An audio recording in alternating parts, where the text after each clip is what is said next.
Welcome to She's a Full-On Monet, a digital lifestyle magazine for women. Every week, our editor-in-chief, Kelly Castillo, along with Megan Block and special guests, participate in a deep dive discussion about recent articles and topics we have covered. We invite you to become part of our community where everyone's welcome. Hey guys, welcome back to She's a Full-On Monet, episode 13. Yes, 13. Today we are going to talk about the importance of weak tie friendships. I don't know if everyone listening to this knows what a weak tie friendship is. It's basically new terminology for an acquaintance, basically. So these are not your close circle of friends. These are people you work with and don't see outside of work, or, you know, the barista at the coffee shop you go every day, the girl on the mat next to you at yoga, people that you have a friendly relationship with, but are not close friends with. Mm-hmm. And so today, I think a lot of people and there's been a lot of articles written about it. I see things about it all the time about the importance of close girlfriends for women and to have a circle of close girlfriends. And I believe that as well. But the weak tie friendships are what we're talking about today and why those are perhaps equally as important. So this is a different topic for us. I'm excited to talk about it. You know, I never even heard of the terminology until we dove into it to discuss it today. And I was like, wow, I feel like I have like 3 actual people and then all the rest of them are in that other category. And that's okay. Because you know what? I think when you're not in school and you don't see your clique every single day because it's mandatory, and you're an adult and you know have to actually like make friends that are adult friends, it is for a while kind of a weak tie thing because, you know, you don't see the person all the time, or it starts that way and then it kind of pushes you into developing into like, maybe we should get lunch together or maybe we should hang out. You know, I see you all the time and we seem to like each other. So I really like that there's a terminology for it, because I was like, I don't know what to call this thing that I have in my life with this person, you know? Yeah. For me personally, weak tie friendships are super important to me and I value them perhaps in some cases even more than close friendships, just because I'm a really busy person and I have a lot of responsibilities and people who in my life who count on me to be their support systems and to be caregivers and all of that. And so sometimes having a super close friendship where that person's also, not all the time, but occasionally expecting you to be that for them can be overwhelming to me. Yes. And so I know with my time constraints and my like emotional energy constraints, I don't always feel like I'm the best friend in a close friend situation because I don't always have the energy. I feel like I don't fulfill necessarily some of their needs because I'm so overcommitted. Yeah. And I think it works for your lifestyle because there's only so much of you that you can give. And it's like, sometimes you do meet a friend who isn't on that same plane or isn't on that same level, and they resent you for it. It's not even something you're doing purposefully. It's just like, sorry, this is all I have. So yeah, you're right. Exactly. It's like not a get out of jail free card, but it's just kind of like, this is all that's expected. And this is cool. You know, this works for me and you know, I like being able to have the social interaction when I want it, but not to have all the responsibility and especially the emotional responsibility. I'm an introvert. Literally sounds like we're talking about like not calling someone your boyfriend or girlfriend, like getting all the benefits. I feel like, oh my gosh, this is like if someone was just tuning in, didn't read a thing, and they were like, oh, what are they talking? You know, because it's like, you don't, none of the emotional, you know, obligations, but all the benefits. Exactly. It works though. Okay. It works. Cause I bet you the other person is probably on a different level, but same busy and doesn't have a lot of free time, or maybe something just came up in their life and they're like, this is all I have to give. But we all need social interaction to not be weird. You know? Yeah, we do need that. And there was a study done in 2014 that said it found that people who have a lot of weak tie associations or friendships were happier than people who didn't. So I think that's really interesting. And I know, I mean, I've had kids my entire adult life. So I've always had these commitments that kind of kept me from having the super close friendships that most people have super close friendships until at least their mid-20s, because that's when life starts to kind of intervene and they have suddenly full-time jobs and families and things like that. But your friends like in high school and college are your world. And so since I've had kids my whole adult life, I've always had other commitments. So those weak tie friendships were the ones to me that meant the most on a day-to-day basis. And they were usually like the parents of my kids' friends, because we would see each other. The moms that I met at cheer competitions, at soccer games, in, being PTA mom or whatever. Those friendships really grew and developed over the time that my kids were in school and became closer. But for me, that's who I could call if I needed someone to pick up the kids from school, if I had an emergency, or if I just, hey, want to have a girls' night, let's go out and get a cocktail, I need a break.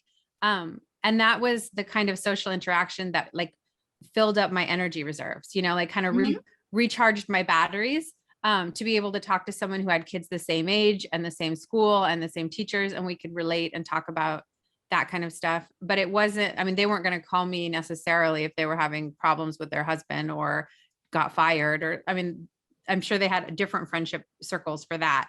But have you ever had one of those weak tie friendships, like dive into that weird place of like, giving you the TMI too soon, and you're like, wow, we hit a new level quicker than I was ready for, you know? I'm not sure we have that kind of relationship. Because I also know you are, and correct me if I'm wrong, a bit non-confrontational by choice most times. And you're very kind and very sweet. And you're not going to be like, dude, don't even with your problems. You're going to be there for the person, but you're like, we were like, I am uncomfy. Yeah, I am uncomfy right now. Here we are talking about what your husband did. Okay, let's go. I have had that happen quite a few times, and I'm fine with it. I will talk anybody through anything. I feel like I usually have good advice and counseling to offer people, and I am happy to be that person occasionally. But my issue comes about when it's constant and they're expecting it to be reciprocated, because I'm a super private person. So I'm not going to, complain about my partner or my kids on a deeper level or things like that, because first, I'm just private and I don't like to share that with other people. Plus, if we don't have a super close relationship, I don't know where that information is going. And I find that to be disrespectful to my partner to talk about them and our personal relationship with people who are not. I would do that with my sister. I would do that with my sister-in-law. I would do that like with my super close friends, but not with just like the mom group that I go have cocktails with every now and then. That seems disrespectful, but that's my opinion. And if that's the place that people need to vent and get it out, I'm totally fine. Like I will listen to you and I will give advice, but I won't reciprocate it. Does that make sense? No, it totally does, because I have been the person to complain too much about a relationship. And here's the thing is it paints a picture to the other person. And if you only paint one part of the picture, they're only going to see one part of the picture. And then they start to genuinely worry if you're with the right person, So it's like, first of all, you shouldn't share your personal relationship with anyone other than like, I have like one person in my whole world that it's like I share everything with, and she's my best friend in the entire universe. And we're there, but that's the one person. And it took a while for me to get there. And even then she's like, when I tell her what's going on, she's like, oh, she does not like it. Yeah. But sometimes you just need to get it off your chest. But it needs to be with someone who you trust, and it can't be with someone who's going to judge you for that. You can't just tell the person you just met. Like, you know what I mean? It's just not right. If it's going to ever happen, it's got to be to your like sister. And if you don't have a sister, that sister you've chosen to be your sister. Yeah. So family is to be the people we choose. But yeah, I think most people, like if you're sharing personal issues that you're having, most people are going to respond to you through a lens of a filter of their own life and their own experiences. Yeah. And that's normal. So you have to be aware of that. If they just got divorced, or they're not happy with their spouse, or something else is going on, they could give you advice that's more what they would like to hear versus what you need and what's right for your situation, which is why, there's no comparison or there's nothing else that's as like therapy, right? A therapist gives you neutral and healthy advice. That's like why they went to school. So there's no substitute for that. I wouldn't substitute close girlfriends for that just because they're not professionals. No. I mean, and when I need get to vented vent. to, I like to just I just like to ask questions. I don't like And to how give did that make advice you feel? because I'm like, no, because I'm like, I don't want to sit here and give my very biased opinion based on my personal life experiences to this person who's going to may or may not take that advice and make a major life change, whatever, but I just like you can tell the person just wants to get it off their chest and talk, and they don't have maybe anyone else. And so you just ask questions, like, that's really interesting.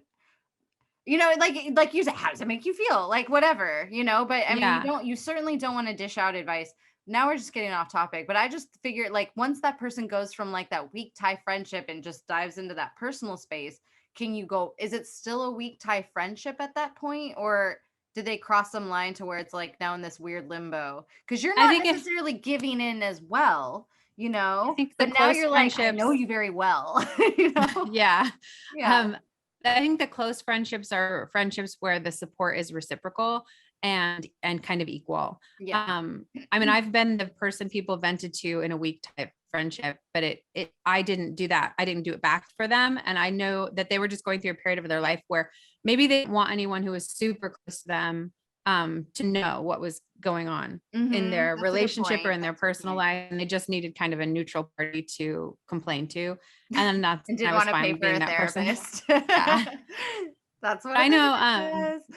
I have a lot of different friendships and weak tie friendships with people of every different like background, coming from different walks of life. And I think that has helped me kind of expand my perspective on the world and feel more connected in general. So I mean, I'm an introvert by nature, but I do try to be a friendly person, and I'm not above starting conversations with people who are doing the same volunteer work as me, or if we're, taking the same class and I see them every week for that, something along those lines. I do definitely try to foster that because I think having expanded social circle is always a positive thing. 1,000%. It forces you to push your social, like I said in the beginning, being an adult and making new adult friends, or even just being an adult and socializing with people that is out of your comfort zone for some people. So it's good to have weak tie friendships because it forces you to practice social interaction and, practice those social, just communication skills are always good to practice in all different ways. Yeah, exactly. And I think it can help you just like see the world a different way when you are exposed to more perspectives. And that could even be like online friendships, because I follow a lot of people on social media, and I have a lot of quote unquote friendships on social media with people I never would have met in my day-to-day life because they live on the other side of the world, or they're from, a completely different background where our paths would never cross. So I think that's great too for expanding your worldview and your social circle. It's important to have a really diverse community of friends, whether that's in real life or online. Yeah, I completely agree because you're exposed to different viewpoints. That's always a good point. So yeah, no, the weak tie friendships are funny because they're all kinds. It's funny. You say the barista that you run into. It's like there are people now that I think about that it's like I'm always catching their shift or something. And like, we're like always, now we're friends because they just know what I'm there. It's just funny because it's like, man, okay, here we are again. I guess let's get to know each other. Like, what? Yeah, exactly. Exactly. Because sometimes they're forced, or, heaven forbid, if you're a parent, like mom friends, because like you're on a play date and you're sitting next to each other. I have a 4-year-old. I'm not going to just drop her off and leave and go do my errands. I'm going to hang out. And now I'm hanging out with this mom. But that's happened. And I've actually met some really cool Me women too. Yeah. just by like being forced to sit next to each other and make sure our kids are alive and okay, And so yeah, I mean, that's cool. some of my best weak tie friendship been with my mom groups. We call ourselves the village, right? All the moms that have kids in this, they've been in school together since kindergarten in a lot of, and my Gabby just graduated a year ago. So that's a long time. That's 12 years, 13 years of being together. And we traveled for competition cheer. We traveled for lacrosse and cross country. And so where, like a rental, an Airbnb or a hotel, because it's usually just the moms, the dads don't usually come to that right. stuff. Friendships are harder for the dads. For dads. Yeah. We would go to Vegas for a competition and fun. take turns watching others' kids. And you do get to know them a lot. I mean, you have conversations and you get to know a little bit about their lives. I also have a lot of weak tie friendships that are spouse of my partner. So good one. Yeah, me too. Yeah. Because I mean, you only really see them when they get together as like all the couples, or like you're connected through social media. But how intimate can that really be? Like I don't like. Dan's had the same group of friends since he was in 8th, 9th grade, like that core group of friends. And when the wives get together, like there's one that it's like, have you seen Step Brothers before? Yeah. When they're like, did we just become best friends? Like she is like, other than my other best friend, she is like my soul sister.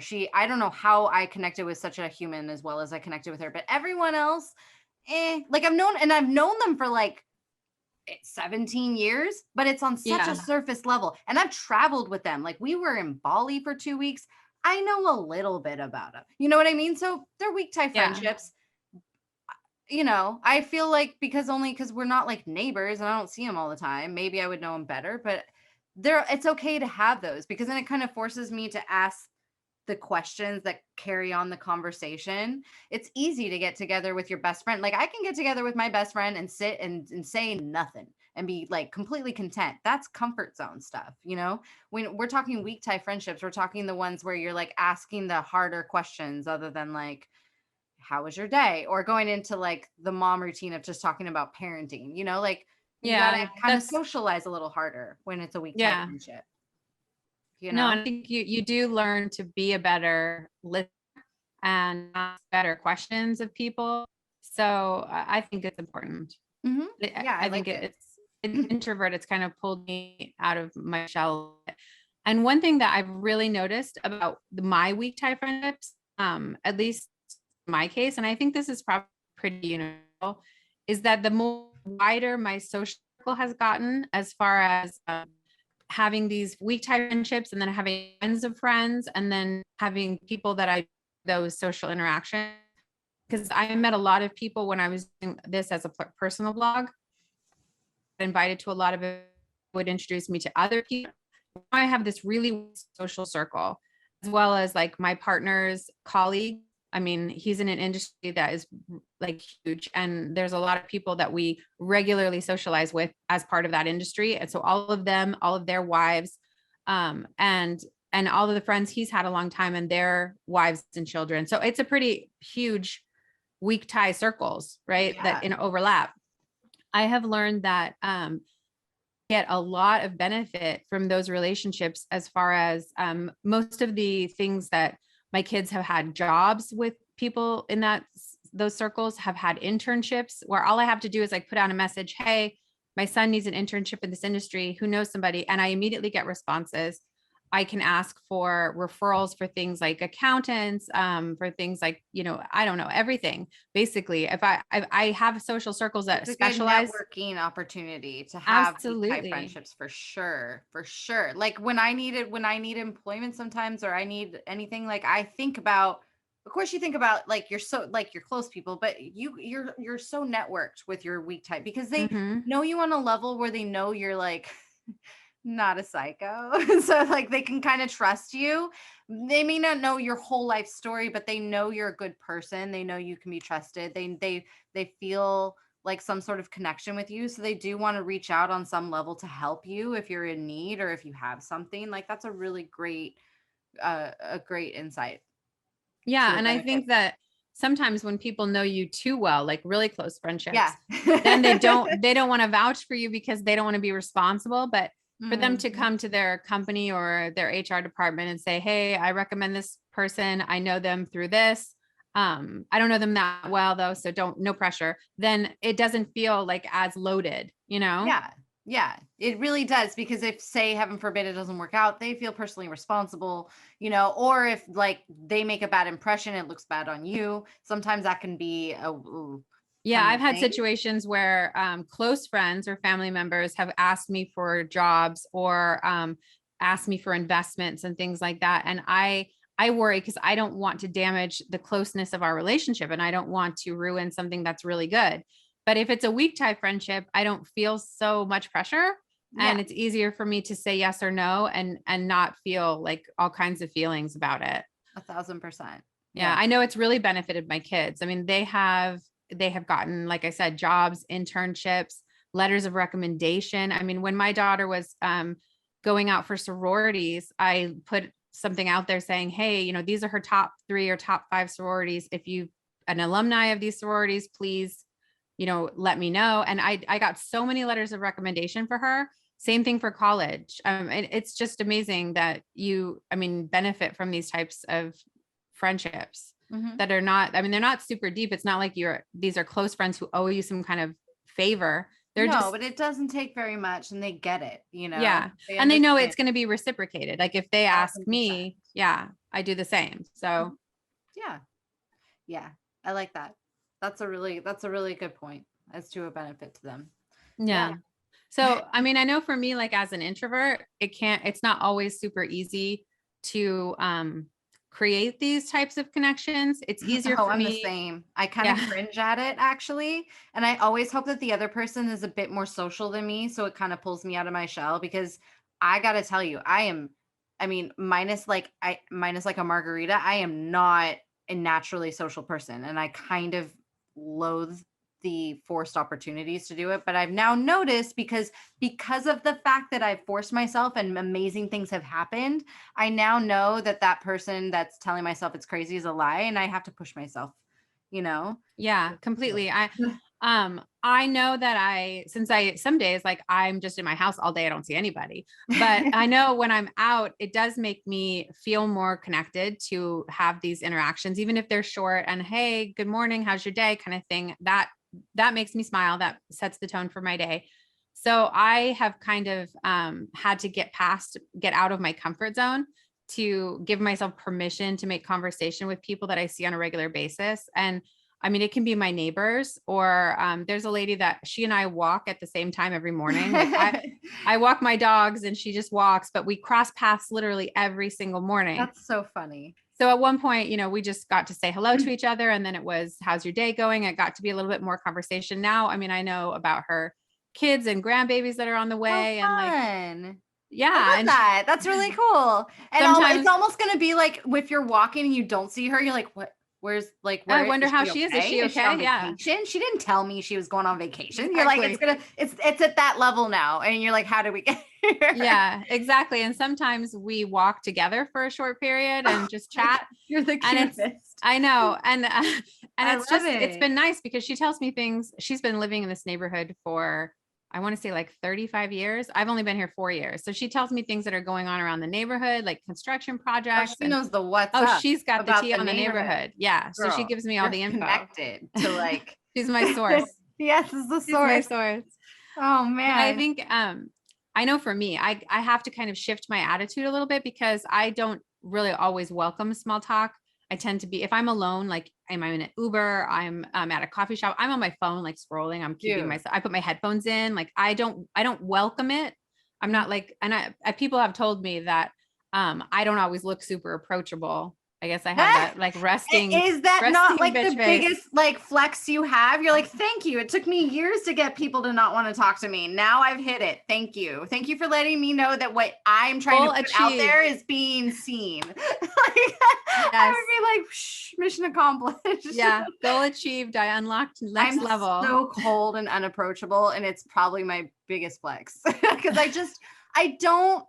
But at the same time, I hate that because when somebody's so nice to me, it's such the great part of my day, and it causes me to want to do it to other people. Yeah. Like when I don't want to talk to anyone and I'm trying to put that out into the world, and then the Starbucks barista just insists on being super friendly. I'm like, well, fine. Like, I guess I'll just be sunny today. Like, and then I end up talking to people and my soul feels better. Yeah, of course. You do. You always do, even though if you're not in the mood for it. Yeah. But natural Well, Megan, no, not a chatter. Me neither. But I'm even ashamed about it.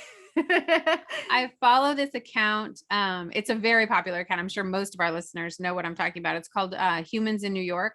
No, I've never heard of it. But Oh my I've God. written It's it down. like they have books. I have one of the books. My sister bought it for me. And then there's like millions and millions of followers. So this guy goes around New York and he approaches people and asks them to tell him a story about their life. And they're always the most interesting. I mean, I'm addicted to it. Oh, I would be too. This is like New York's the most interesting place in the universe. This is the guy. I mean, the stories he gets from total strangers make me laugh, make me cry, make me feel like so attached to I mean, I want to know more. I want to like meet this person. So that has really like kind of changed my perspective on just small talking with total strangers, because I know like I used to, if like, especially like an Uber driver, somebody would say, "Hey, how's your day?" I'd be like, "Oh, please just don't talk to me. Why are you talking to me?" But now I do talk back, and and you find connections with people that you never would have expected in a million years. Yep. Or, you make like you find some kind of same level, deeper human interface thing that makes you feel like we're all just going through the same stuff. We're all so interconnected. And I think that helps us to be more compassionate people. It just 1,000%. Yeah. There's like 5 people in the whole universe who are like who are aware that we're all just getting further and further disconnected because we're getting deeper and deeper into our phones and into social connection rather than actual connection. And they're trying to wake us up. And they found people like Humans in New York. People like you. And then and it slowly made you realize like, oh wow, like if I would just stop and not feel weird to ask somebody about their story, like I would learn, like we're all supposed to connect in a way, but yet we're all kind of programmed now to disconnect, and like it's weird to talk to strangers, or it's weird to, you know what I mean? But how more enriched is that one person going to be when he leaves? Is it a he? Yeah, it's a he. His name is Brandon. Yeah. When he leaves this earth, how much more enriched and fulfilled is he going to be, because he learned so much about so many walks of life of people, and we just are so consumed in ourselves and in what everybody else is doing socially that we don't even realize how many amazing stories we can grow from are literally standing around us. When we tend to be super self-absorbed. That's our nature of a human being, to be super self-absorbed and to think, oh, poor me, this is happening to me, that's happening to me. Like, but when you, or what other people are thinking of us, like, right. And they're not like at all of us at all. But when you allow yourself to have these kind of conversations, not just like, hey, look, the weather's crazy today. Yeah, it sure is. Like, a little bit more meaningful connection than that. Yeah. Right. Like a little bit more meaningful conversation. It really, again, empathy, compassion, worldview, like, and it changes the way that you're looking at your own problems, because you feel less alone. I mean, the study has said that people are happier, and I can see why that would be. When you and I had that warehouse in, Costa Mesa off of, you know what I'm talking about. I just drove past there the other day. Really? I used to have a place there. I loved it. Yeah. But remember, they had that little cafe, and you or I, one of the two of us, would go get lunch there. And the little man that owned that cafe would tell you like a little bit about his life while you're waiting for the sandwich. I knew his daughter was going to college in San Francisco, and it was so expensive. I mean, we would have these little like parent to parent conversations. And it was just a nice little connection, a nice little get out of my head for a few minutes kind of a thing. I wonder if he's still there. Yeah, but it was like a 2-second conversation with this total stranger, but it was little bits and pieces consistently every day that add up to like a week Thai friendship. Yeah, no, it really, it does. And the reason that it does is because I mean, if your sandwich isn't right, takes a little bit longer. Dude, I always needed my bread toasted. So there was a mandatory 5-minute standing time frame there. He had to pour our Cokes. It was like, there was no get out. Yeah. might as well have a pleasant conversation. I never really brought my phone because I kind of knew I was going to get talked to. And I was fine with it because I don't want to also be rude when someone's trying to connect with me. I'm also not the person to try and push that connection away. Right. I'm not one to invite it. I'm not one to be like, my face, all we talked about doesn't read, hey, let's be besties. But if someone is going to go out of their way to do something that, hey, heck, I'm trying to do myself, I will put that disconnect away, whatever that is, unless it's my kid yelling at me or something, to try and find a connection with that person because they're trying. And that's super, oh man, and it's happened to me before where like, I've put myself out there rarely, and the person's like so involved in like clearly not their work, whatever's happening. They're like, oh, I'm like, oh, okay, and I feel like I hate to say it, but it can be where you live can really affect that too. A lot of people, there's more people, less social in here in certain areas. California, people tend to take it as very obtrusive to speak to them unexpectedly, or oh my gosh. I mean, it Not can even be all of like California. Like I live in Ventura, and then going down back to where I'm from, and like Orange County, Huntington, like all that area. Such a different way of how people treat people there. And Big I'm time. just like, dang. And I will tell you that I was living in Newport Beach, California for many, many, many years, and the social interactions there are bare minimum nil. Oh, if any. And I mean, social interactions with like the guy that makes your sandwich or the barista or whatever. People are so isolated, and if you talk to them, they're like, oh my God, why are you, and part of that is like, I don't know what it is, but when I moved here to Codo, but whatever it is, it stinks because it stinks. How are you supposed to make any new friends that way? Yeah, I know. No one wants to talk to anyone. How am I supposed to know anyone? I moved to South County, and okay. When I lived in Newport Beach, we lived next to the exact same couple for the 7 years that I lived in that house. I never spoke to them, not ever, not once. Because we would drive in down our driveways to our subterranean garages. We would never see each other, never speak to each other. What's that about? I don't know. And one time I found like the neighbor's cat, and it was 3 doors down. Gabby and I went to return the cat, and the lady was so upset that we had rang her doorbell, and she was like, this is a no solicitation. And I was like, I found your cat. And she was like, oh, sorry, here, give it to me. But like, it was very weird. Yeah. But I moved to South County, and then the first month that we had this house, every single neighbor on our street stopped by to introduce themselves, say hello, ask if we needed anything. We got brought cookies. We got invited to someone's kid's birthday party. Like it was night and day difference, night and day. Yeah, that can really affect what your success rate on having like any sort of weak tie friendship, but unless you're forced to be on like the kids like your kids HOA or something. Yeah. Like forced like those. I'm just gonna say the city, those Newport moms or whatever, like they'll be nice to you if like you're in the same Girl Scout troop and like you also donated the same amount of money or whatever. But like you have to go through these invisible like rings of fire of approval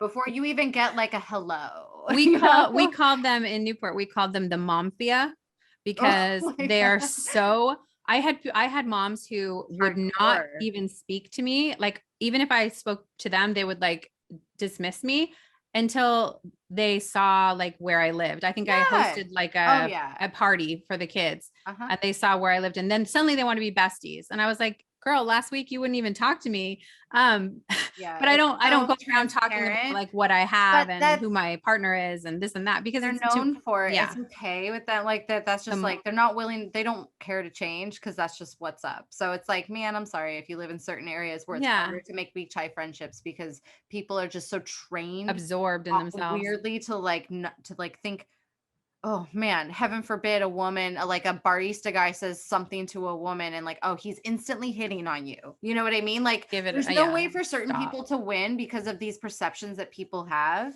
that they've been trained to have. So it's like, they just stay silent and don't socialize with anyone, But when you do have those little interactions with your neighbors, with the people who are in the service industry that you go to every day, imagine how many less Karens there would be in the world if you had a little bit of knowledge about that person. And if you guys had talked about some shared interest or something, because you're not going to be horribly rude and yell at somebody who you have a weak tie friendship with. No, of course not. I mean, yeah, but I've had neighbors I've had neighbors come and tell us off for leaving our garbage cans out a day after the pickup day because we were out of town or whatever, not here in this neighborhood, they would bring them in for me. They wouldn't even say anything.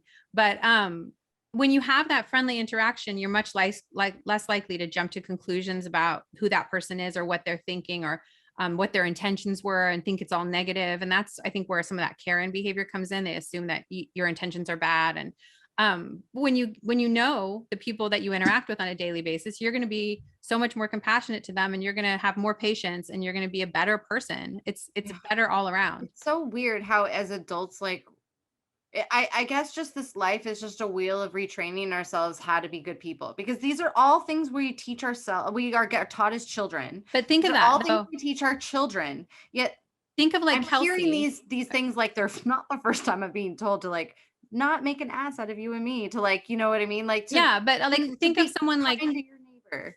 a little kid like Kenzie, like 4 years old. She is going to be friends with anybody who talks to her. Like if you take her to the park and some little kid has a cute toy that she likes or says hi to her or whatever, besties immediately. Yeah, there's no immediate bestie. There's hardly any bias going into it. Everyone's just cool with everyone. And the older you get, the harder it is to like just accept people for who they are and just talk to people. Yeah. Doesn't mean you have to go on a fishing trip after this. Just go talk to someone. Find out something new about life and maybe get out of your own head for 2 seconds in your own world for 2 seconds. You don't have to like get super hardcore about it. You know, you don't have to go on a river trip together. And I know that it does not come easy to every adult. It came easy maybe to us when we were kids, but we get out of it and it's no longer easy. But there's ways to go about that though. You don't like, I use my kids. It's easy for me to make friends because I have to do play dates and gymnastics lessons. Join a book club. If you don't have kids, do whatever. Your dog to the dog park. The dog park people here in my neighborhood, they chat, they get together, they do. What are like you gonna do? things. You're staring at your dog, making sure it's not like attacking another dog. And it's so easy to talk to someone to make that conversation. Say, oh, what kind of dog is that? How long have you had it? What's its name? Like you have a shared interest because you're already at the dog park. Do a volunteer thing. I'm a court advocate for foster kids, and in the CASA group that I'm in, we all support each other. We have little like CASA nights where we can talk about our stuff that's going on with our foster youth. We can talk about things that we have questions about, but we get to know each other a little bit socially. And those are weak tie friendships, but they're people who are going through the same thing I'm going through. So it's very helpful. Yeah. There's so many ways to like just be involved in your community or do stuff you like and get to know other people.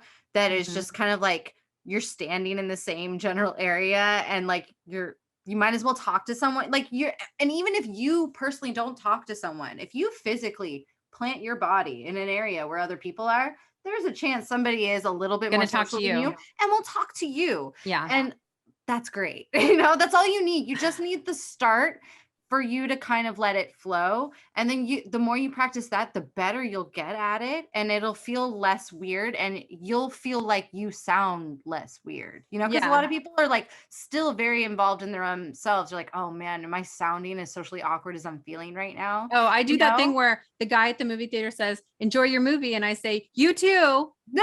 Oh, every day. And then I sit through the whole movie like, what did I say? 6 days a week, I work out at the gym. 6 days a week, I am told enjoy your workout. And 6 days a week, I say you too. And 6 days a week, I think about it for at least an hour. And I go, he's not even working out. Like he's at the front desk.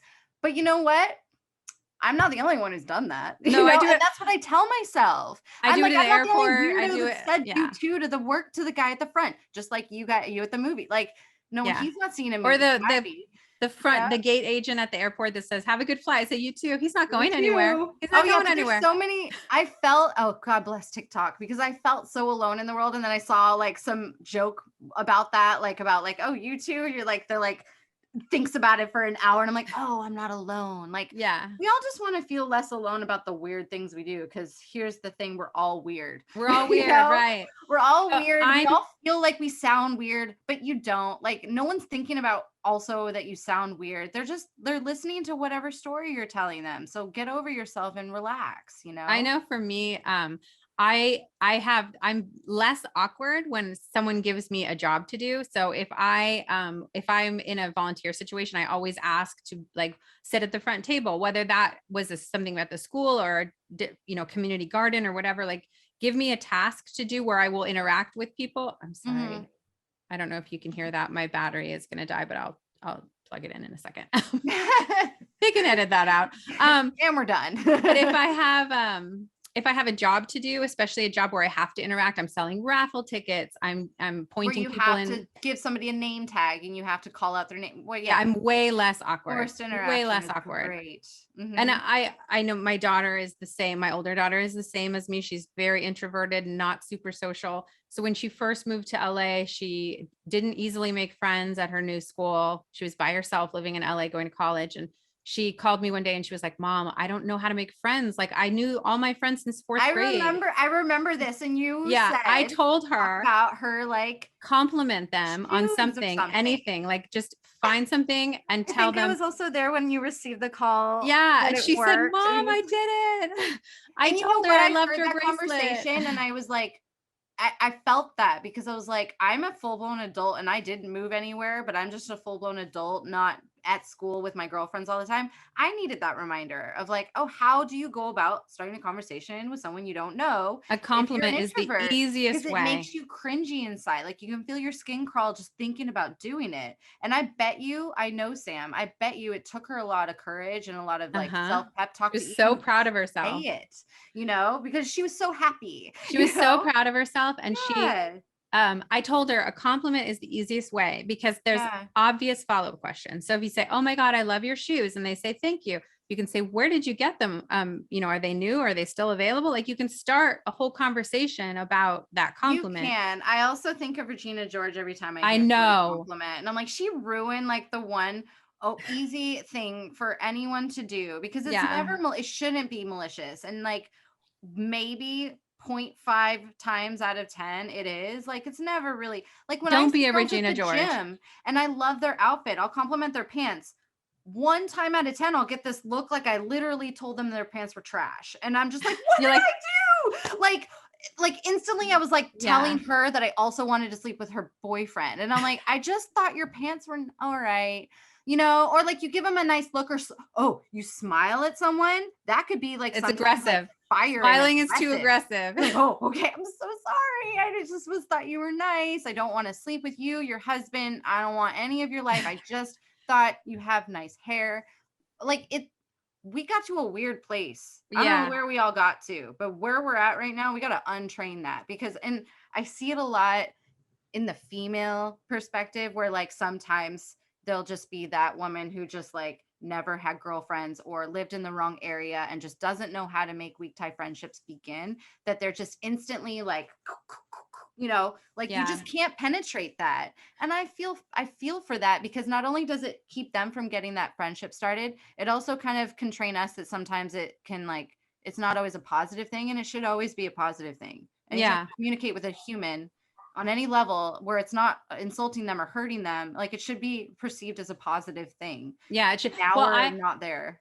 I know it was quite a while ago, but I was in a public park. I was waiting. I think Alex had went to use the restroom and I was waiting for him. And this stranger came up to me and told me, and it was very clear it was a man, but it was very clear they were not hitting on me.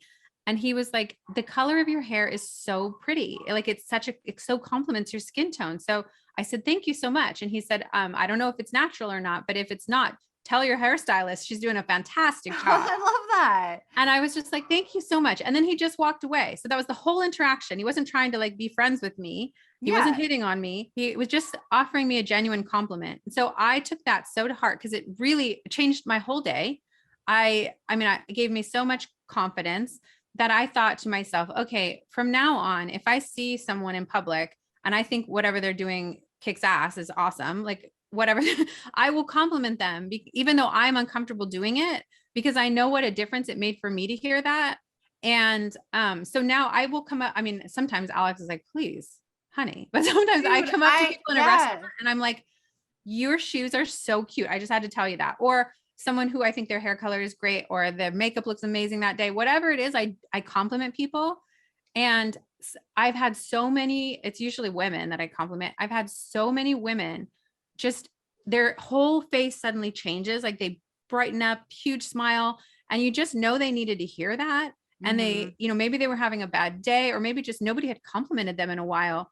That wasn't like a skeezy guy. And Mhm. it changes the whole day for them. And I know it did for me. So I especially if we're out in public and I see a woman like by herself and she looks a little uncomfortable, maybe she's on her phone, I will definitely, if I have something genuine, I don't like trying to make it out, but I will Right? definitely, Like if it's a hot mess, I'm not gonna be like, I love your shoes. Cause you can yeah, also tell when it's genuine, yeah, even if the person has literally nothing to gain, it's like if it's not genuine, it will be perceived as like snarky. yeah, it has to be real. But if you come up to someone, someone had a really cool short haircut the other day and I come up to them and I told them, your haircut looks so good on you. Like I've always kind of wondered what I'd look like with short hair, but I don't have the guts to cut my hair off. And I wish I did because it looks amazing on you. So maybe you just motivated me to cut my hair. And they were just so happy to hear that. And like, oh my gosh, thank you. And I think those are the little things that it doesn't cost us anything to No. compliment another woman. And it just lifts them up. It gives them a brighter day. And that might not qualify as a weak tie friendship, but it's a short social interaction. It's the domino that like started the dominoes of hopefully everybody else doing it. Cause I had a very same story. It wasn't a man, it was a woman who came up and complimented me at the gym. I've been working hard for months and she's like, I've been watching you for months, and she complimented a part of my body. And it was just like, it literally, and I could tell it was genuine. And then she just walked away. And I was like, who is this angel who literally just made my year?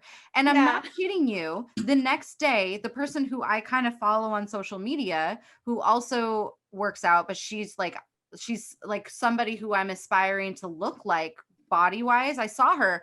I was like, never in a million years, if this woman beforehand, the day before, kid you not, had not come up to me, I would have never talked to her. But I put myself out there, walked up to her, told her how much what she does on social media and her working out makes a difference in my personal life and how much it inspires me. It like made the girl cry because she was just so moved by the fact that somebody who had nothing to gain, like I could have walked right past her and not said anything, but it made her day. And then she taught, and I just feel like it's a domino effect. If you get complimented like that, where it feels genuine, the other person has nothing to gain. It just is like, who are you, this angel out of nowhere? Then Yeah. it you feel so good that you want to not only feel that way, but you want someone else to feel that way. You can't Yeah. help but want to make someone feel the way you just felt because it is so unexpected and so not normal, It's like, just it's just you fully know, positive. It's so just fully positive. positive. Doesn't And cost it's you a so thing. game changing. Like it Yes. changes everything. Like And those moments can sometimes change the course of someone's you whole life, never know you what know? someone's going through. And something Or so save small. someone. Oh my gosh, they could be in a really dark place and you have Yeah. no idea. And you doing what you're saying, what you just said, like save them from a very dark place. You know what I mean? They could It's be really heavy sometimes. struggling with body dysmorphia. They could be struggling with self-image issues. They could be struggling just with something personal. And for you Yeah. to just take a little moment to compliment them. One of my favorite people to compliment is when I see a parent out with little ones and they are obviously kind of overwhelmed, but they are doing their stuff and they're at the grocery store, in a restaurant, like just trying to get through it. Because I you have I 4 have kids been that were there. very close in age and you did it on your own. So And like you're I like, can, I get that. Like you're like Hunger I Games feel sign it in the so, air. You're like District 11, yes, yes, like I making the feel Hunger it. Games symbol. You're like, I feel you. I've been in those war trenches with 4 little ones and I had to take them with me everywhere I went because Yeah, I there was was a single no parent. I babysitter. There couldn't was no wait. keeping half of the crew at home. You had to take all of them with you all the time. Yeah, I couldn't wait for my husband to get home from work so that I Oh, could go grocery store. I had to go with all 4 kids. And I had so many people make rude comments to me. Not that my kids were misbehaving, but about how many kids I had and how close in age they looked. are you Oh serious? yeah. I had people ask me, well, you know what birth control's for, right? Or are you Oh, having more? And like wow. so rude and so unnecessary. I mean, so I always go out of my way when I see a mom or a dad in public, especially in restaurants. I know how hard it is to take kids to a restaurant. I Oh, always, what's a restaurant? I don't know. yeah, I It's always easier stop to eat at by. home. What's the point? Yeah. Yeah, like Alex and I go out to eat a lot, and sometimes we're seated next But to the families with people with little younger ones, kids. and they're loud, and the parents are always like, I'm so sorry. And I bet, you know what, between us we have 7 kids, like this is nothing. They're doing great, you guys are doing great. And they're always like so relieved to hear that, because they see, you know, a couple sit down, older couple or whatever, sit down You and travel a lot. Do you ever having, see parents with like younger kids trying to make that work? yeah, Like, or you like know, in a hotel pool, trying to get their kids to stop splashing and having a great, whenever you have to have a shared space with strangers, I'm you're so sorry. self-conscious. Very rarely do I see a parent so selfishly self-absorbed with whatever's going on that they're not also kind of cringy and aware of what they're doing to others. You almost a little care more about what the strangers are thinking and to make their situation more comfortable than you care about your kids' personal needs at that moment, because you just think that everyone's thinking the worst of you. And when you Yeah. get someone like you coming up saying something like that, it's like, oh, permission to be human now. Thank you, because you get it. And there are a lot of people who, by choice, that's totally okay, have never had kids or been around kids and choose not to, and they just like hate it. And it's annoying. I'm sorry. It's Yeah, super obnoxious. we rented a pool cabana the other weekend at the club, and at the beach club. And we invited like the adult kids to come and spend the day with us at the pool cabana. And the cabana next to us had like little kids. And so that they apologized like over and over, because their kids were running around with popsicles, jumping in the pool, and you pay. It's not cheap to get a pool cabana for the day at the club. It's kind of pricey. So they were like, we're so sorry. You guys are probably trying to relax and they're so loud. And I told the mom, I was like, these are happy noises. Like they are making we never chastise happy noises. We got 7 kids and 3 grandkids. Happy noises, you know, are music to our ears. Don't even worry about it. But she was just like, she was trying so hard. But when kids are at a pool and they just want to have so much fun and you're trying to shush them, like it's not I reasonable. try and remember that. It's hard because at the same time, the parent, me, whatever you, when you were like, they've also paid for that experience in Mhm. that time, and their kids are just being kids, They're just and being they're gonna kids. look back at those moments and go, "Mom said shush like 20,000 times today." Like they Yeah. deserve to be kids, but it's hard when it's a shared space. Where is that line of like, hopefully you've taught your kids throughout the course of just their life to just be generally respectful in those moments. My girls know, and even my 4-year-old knows that she can't just go run around and be crazy in other people's personal space just because through social cues and interaction and taking them out from time to time and out to dinner, like they know they can't jump up and down on the seats and stuff like that. But if they were 2 and I've told them 20 times, they're not, like, I would hope that the person next to me is like you, where they get it, where they can hear that I've tried. There's always the mom sometimes that just is like pretending like they don't see it, or to like, it's like they're not even trying to be Yeah. cool to others. But yeah, it's hard. Um, you want to be around people that get you, which is why we always tend to do the close knit friendships, but the weak tie friendships are the ones that push us as human beings to be more socially understanding and more socially well-rounded, so that when we come up in these moments and we're exposed to things that we're maybe not necessarily familiar with, like kids being crazy next to us, we're not going to react in a way where it's super off-putting. We've been around all walks of life, because maybe you've never had kids, but like, through volunteer work, you've met a woman with 5 kids and she's single, and all of a sudden you're exposed to this new walk of life. Well, you might have a new perspective on that life if you've sat, all of a sudden you're now sitting next to, in a restaurant, another, couple with a bunch of kids. You're like, okay, I get it. Cause I talked to Jennifer and she gets it. Like, now I Yeah. get that. So just opening yourself up can expose you to different sides of life and make you just a more well-rounded, better person. Yeah. You get a much wider worldview when you have a lot Yeah. of these weak tie friendships. And I think one of the greatest values of weak tie friendships is if you're going through something in your life that is somewhat temporary, maybe it's an illness, maybe it's a caregiving situation, maybe it's something stressful like that, where you can start to feel like everyone in your life is kind of sick of hearing about it. Okay, we know you're sick, or we know you're Right. dealing with this, but like, can we talk But about something you need else? somebody. Can we please just once talk about, like, I don't know, The Bachelor or something? But that's why like support groups that are focused on that one thing, and you may never see those people outside of that environment or outside of that online forum or whatever it is that gets you through it, but a place where you can safely talk about what you're going through with people who are also going through the same thing.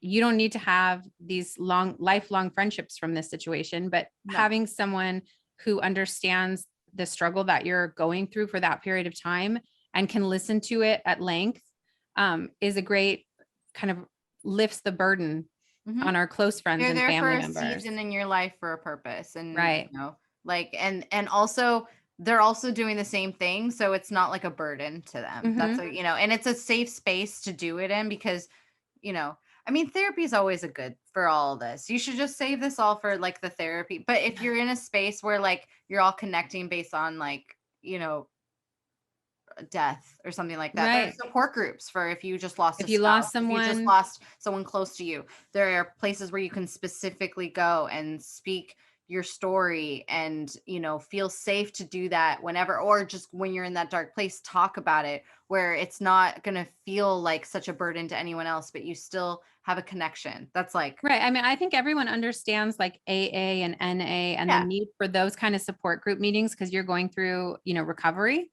But you go through recovery for a lot of things in your life, not just substance abuse.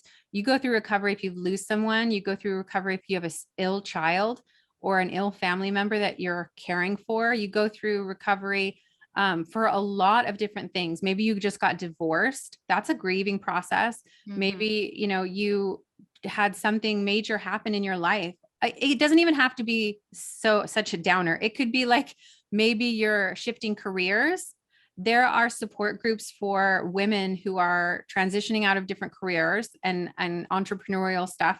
There are so many groups that are specific for one part of your life. yeah, something that you can't do alone, but it's not really anyone else's like, you don't want to burden your best friend for yeah, talking about your divorce for the next 6 months. She is there for you, but she also has her own life and interests and other things that you, and helps your brain, in my opinion, at least it helps my brain to compartmentalize my life a little bit, to be able to take something that I'm really struggling with and sometimes put it in a box and talk about like The Bachelor or whatever, like something fluffy, because it gets me out of that constant monologue that's happening in my brain. So that is okay. From on Tuesdays, when I'm at this support group from 4 to 5, I'm going to pour all that out, what I'm feeling about this one thing. And then for the rest of the week, if people ask me about it, I'll answer them, but I'm going to be able to talk about my work. I'm going to be able to talk about a show I'm watching. I'm going to be able to talk about whatever else interests you, so that you don't feel like that is the only thing in your life, because that's not healthy either. No, I mean, you got to think of your life's problems sometimes as rocks, and the size of the rock matters. You can hold a little pebble, but you can't hold like a mountain-sized boulder for very long on your own, you know? So if you know that you have a boulder in front of you, like divorce, or, you know, your spouse or someone just got cancer, or, you know, something heavy that's going to require you talking about it more than once, then you need to like put that into an area where it's going to help you, and it's going to help, because you can't hold that boulder alone. No one expects you to, but also no one's going to step on be like, you know, it's just a lot. It's a lot, you know, and you need to be in an area where, you know, because here's the thing is, if you talk about it to the same person over and over and over again, and yet at the end of the conversation, you still feel like it's not out of your system, that's your sign that you're not talking to the right person. Right. You Yeah, know? totally. You're just in a wheel, and it's not getting you anywhere, you know? Yeah. When my kids were small, I was part of the group Mothers of Preschoolers. And that was like an outlet for me to be able to talk about the craziness, and for them to be able to say, yeah, no, it's normal for them to color on the wall. It's normal for your house to look like a bomb went off. Oh like, yeah, because you've told these stories to other people and they look at you like, I've told those stories of like being thrown up on like, or like crayons on the wall, and they're just like, they A, have nothing to deliver to it, the conversation, and B, are like horrified that that's even a possibility in this world. And you're like, well, this was not directed to the right person. Yeah. You need your tribe, but it doesn't always have to be the tribe that you've had since kindergarten. It could just be people that are going in the same crazy wheel you are right now. Yeah. I mean, when I was going through my divorce, that was in like 2002. So chat rooms were really big at the time. I was in a divorce chat room where we gave each other like advice, and it was a place to vent. And a lot of the women on there, even some of the men on there, gave me some amazing advice for legally what I had no idea. I'd never been through a divorce before. I'm not a lawyer. I was young. I didn't know what I was doing. Make sure you do this. Make sure, you document this, make sure and all of that helped me tremendously. And it's stuff that I would have had to hire, and I couldn't afford a, high power attorney, but that's the kind of advice I was getting that people were sharing with me.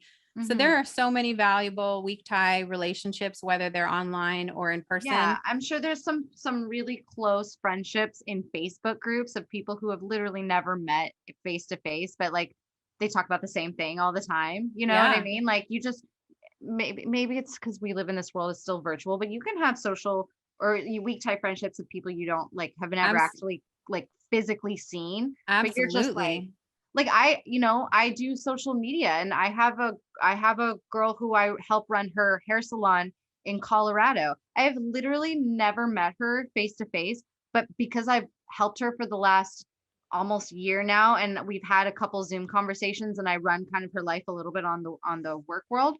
Like she's like a very weak tie friendship that is like almost circling into this weird friendship, but I've never met her in real life. I've never met her. Like I know what she looks like, but we're just social weak tie friends, right? Yeah. It doesn't have to be a real life friendship. There's probably a lot of people out there that have social weak tie friendships that are just. I think that's very healthy, and I think healthy in 2021. Honestly, loneliness is kind of a choice that you're making, because there are so many opportunities for social interaction online. If you live somewhere really rural, or volunteer opportunities. We have an amazing community garden here that's city run that you can go and volunteer at. And that's something where you're working alongside other people. So you're going to have conversations. Very easy to find ways to connect with the people in the world around you. And if you are choosing not to, you're very much choosing not to at this Absolutely. point. And it's okay. You don't have to be like that. That's just you needing to have like a moment with yourself to realize that, okay, I am the reason I don't have any weak tie friendships, because I'm pushing the opportunities to see those away. Maybe you only have one, but it's only the same guy that makes your coffee every morning. It's a good start, but it's like, that's just because you get coffee every morning. You make that choice to get the coffee, right? Just like you're making the choice to not go out and do other that's an opportunity. If you're very uncomfortable with the interaction, that's an opportunity for you to be able to make small talk with someone that you see every day. It's a safe space. Ask them how their day's going. Ask them, are they in school? Is this the only job? Ask them questions that aren't intrusive, but you'll be surprised on how open people are, I think. How from an introvert's perspective, and you can probably agree, when you're first starting that out, you'll be surprised at how much of like a badass you feel afterwards. You're like, I just asked a stranger, I don't know, 4 questions. Like, I'm going to do 5. Like, it's almost like that push to be like, oh, that like I lived to tell the tale. Like, yeah, it was scary and I lived through it. And I now know Michael just a little bit more. Like, it's cool to feel like you can do that, because it's like almost like getting on the high dive and jumping off for the first time. Like, you straight up think you're gonna die, but then when you do it, you're like, I could probably do that like again, like I could probably talk to that person over there, or tell that person like, I like, because you know when you like someone's shoes, like, but you're making the choice to tell that person or not, like I could probably tell that person today I like their shoes, you know what I mean? So it's almost like once you do it, it's like a little flex to do it again. So start wherever you feel like you have a good space to start with. Like if you see that person every day and you can ask like basic questions, because you're not going to just turn around and find someone behind you and just start talking. Maybe find somewhere you feel safe and comfortable that you go to on a regular basis, whether that be at your job or the same coffee shop or the library, the pharmacy, someone you see on a regular basis, the same person. Start up a little conversation just by asking them a question about themselves or something. That will give you the confidence you need for the next step, which is maybe looking into something like a volunteer opportunity. Or if you have an interest, I'm sure there's clubs online and in your area for that specific interest. And go just tell yourself you're going to go one time. You're going to go one time and you're going to talk to at least one person. And it doesn't need to be a long conversation. You don't need to tell them your whole life story. Just have one interaction.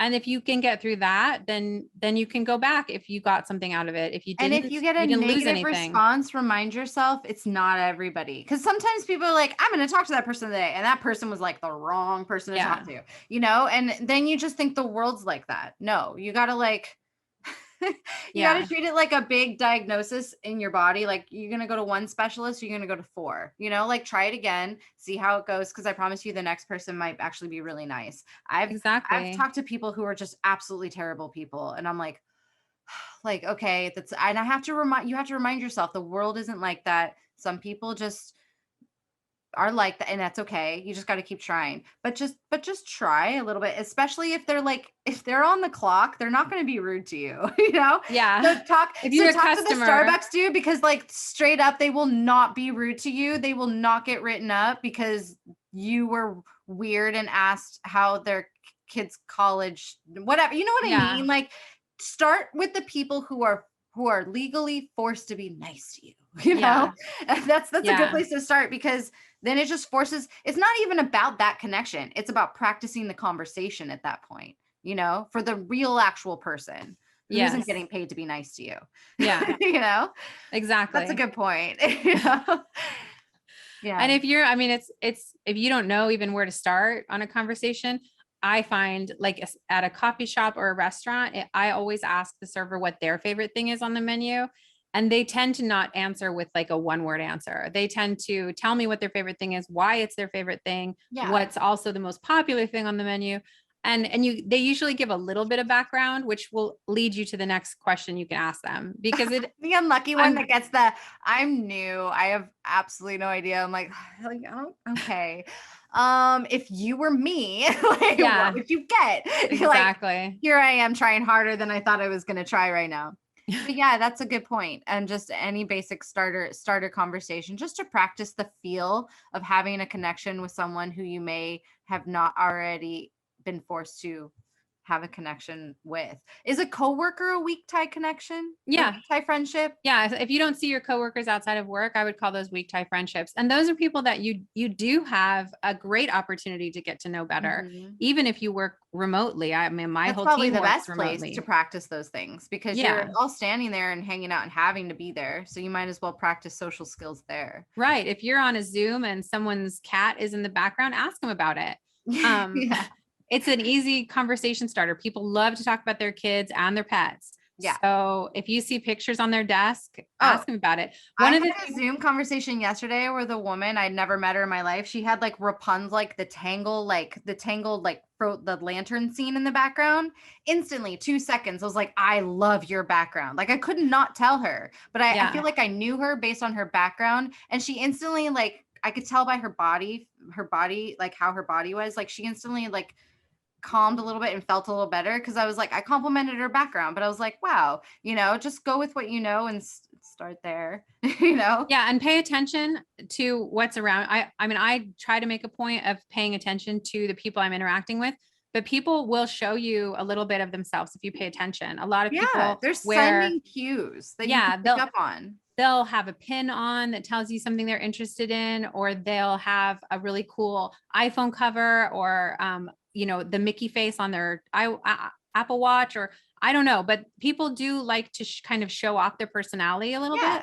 Rarely do you find someone who's very like monotoned and there's just no way to figure out who or what that person has going on. Like there's always something, and it may not even be something you're into, you know, but if you can find a way to pin it like you did, where you're like, oh, I've always wanted to have short hair, but I've never really had the guts to do it. Like you probably will never have that short hair, but there's a part of you that like connects to that and is like, oh, like my other me would totally do that. And you know, even find a way to make it genuine, even if you're not about what they're about. Cause it's exactly. Even if it's not something that I'm into at all, I'm interested. I'm still interested. Totally understanding that that's awesome. I'm interested in people in general and human nature. So I will compliment people on their tattoos. I don't have any tattoos. My son is a tattoo artist though, so I know a little bit, but I will comment on people's tattoos and ask them the meaning behind it, if they're comfortable sharing it, or that's really cool. Where did you have that done?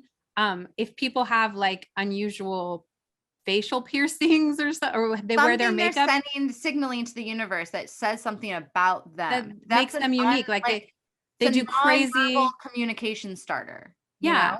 I see people out sometimes with like crazy eye makeup. You knew it took them forever. They really, and Right? I can't do makeup, my own makeup for crap, as you guys can obviously see if you're watching this on YouTube. So I always go, oh my gosh, your makeup, that's amazing. Like, I keep forgetting this is going to be seen by people. We gotta, yeah, it's all right.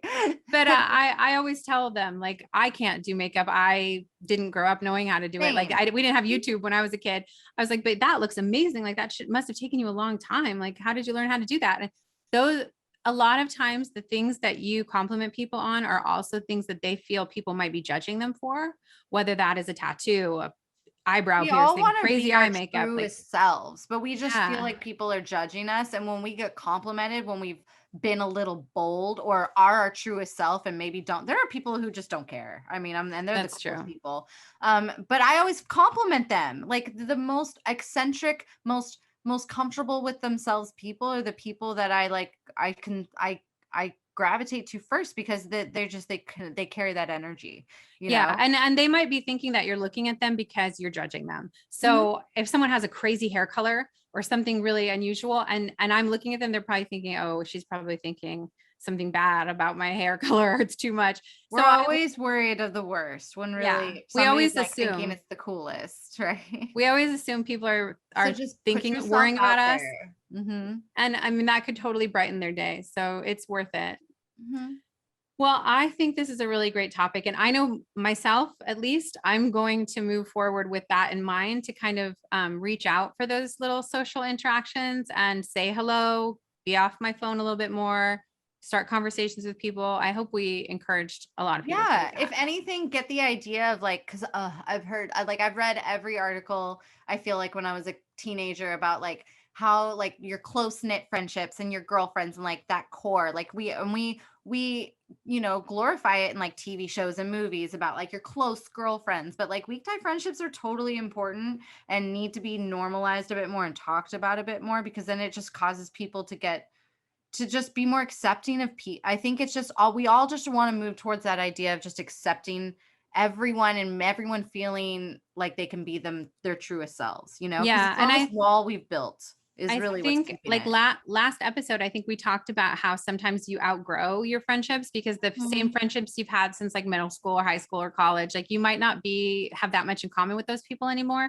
So if you don't form these kind of weak tie friendships, how can they grow into something more meaningful? Because Exactly. How that's where can the you find the opportunity, people you really connect with at your stage of life if you don't put yourself out there? I mean, it the person I connect every with the most right now, I met 5 years ago, yeah, randomly waiting in line at Disneyland. And she is like, imagine life without her is like no air, So yeah, like, she was I literally met her 5 years ago because I put myself out there and said something to a stranger and I didn't care. Like it took so much for me to talk to her. And yeah. so and that changed my life. And because it changed my life, I now change how I interact with everybody because it literally changed my life, Well, Like I think we sometimes forget that all friendships start as weak tie friendships. they do, Your they best friends do. in the world Someone started. instantly is like, we're best friends. Like, no, you Yeah, have to start somewhere, they you usually know? start because you were seated next to Maybe someone you in don't have class any or close girlfriends and you're missing a part of life, by the way, that's really cool. Or you just don't have a close friend. You got to start somewhere and it's got to start with a weak tie friendship. So you got to just yeah, learn how to like make a friend, I guess. right. Just a And good place to start. those people that you meet in a weak tie friendship will introduce you to other people that you will also form friendships with. And Mhm. that's how you find your tribe. That's how Yeah. you find your people. So I really encourage everybody to get out there, get yourselves out in the world and interact with people. You have to be Look for proactive. nonverbal social cues of what you can say. Compliments always go a long way, you Give know. yourself permission to start conversations with people. You really, it's something that doesn't come naturally to most people anymore because we are also internal now. Mhm. But you have to be proactive about it because Mhm. um, at the older we get, the more that social interaction is important. I know all the health studies say that having a lack of social interaction as you age is bad for your cognitive ability. It's loneliness and Yeah. depression in old age is really a big deal. Yeah. So it's more important than ever that we form these kind of weak tie friendships so that we have the basis to form deeper friendships. Exactly. Perfect. So that's everyone's homework assignment for this week. So get out there and have conversations with people. Go be friendly. Yes. And as always, we want to remind you guys, you can continue the discussion on our Facebook discussion group. And please remember to rate and review, subscribe to this podcast. We appreciate all the support that we get. We are 13 episodes in, so we're still relatively newbies. And we do appreciate every single one of you guys that is listening and watching. And we will see you next week. Bye. Bye. Welcome to She's a Full-On Monet, a digital lifestyle magazine for women. Every week, our editor-in-chief, Kelly Castillo, along with Megan Block and special guests, participate in a deep dive discussion about recent articles and topics we have covered. We invite you to become part of our community where everyone's welcome.